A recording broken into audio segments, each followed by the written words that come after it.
demonstrated during last week's unprovoked attack on our SDF partners and coalition advisors in the middle Euphrates River Valley.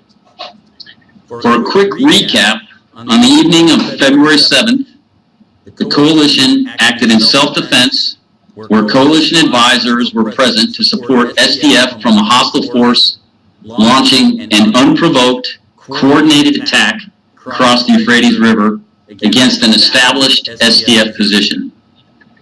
The hostile force initiated the attack by firing artillery and tank rounds at the SDF position, followed by a battalion-sized dismounted formation attempting to advance on partner forces under cover of supporting fires from artillery, tanks, and multiple launch rocket systems and mortars.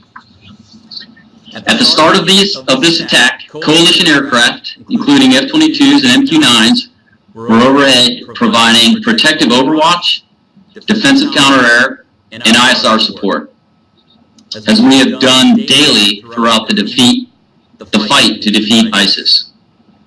We immediately contacted the Russian officials on the deconfliction telephone line to alert them to the unprovoked attack on a known SDF and coalition position.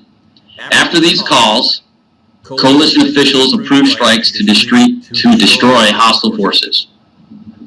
On the ground, Air Force Joint Terminal Attack Controllers embedded with the SDF called in precision strikes for more than 3 hours from aircraft and ground artillery, directing F-15Es, MQ-9s, B-52s, AC-130s, and AH-64 Apaches to release multiple precision fire munitions and conduct strafing runs against the advancing aggressor force, stopping their advance and destroying multiple artillery pieces and tanks.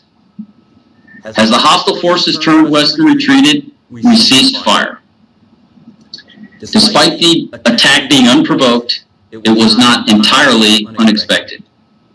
The coalition observed a slow buildup of personnel and equipment the previous week, and we reminded Russian officials of the SDF and coalition presence via the telephone deconfliction line.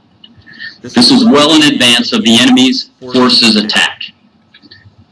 I know you're going to ask, so I'm going to be clear that I will not speculate on the composition of this force or whose control they were under.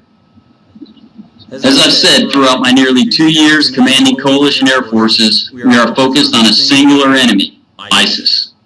We're not looking for a fight with anyone else, but as Secretary Mattis said last week, if you threaten us, it will be your longest and worst day.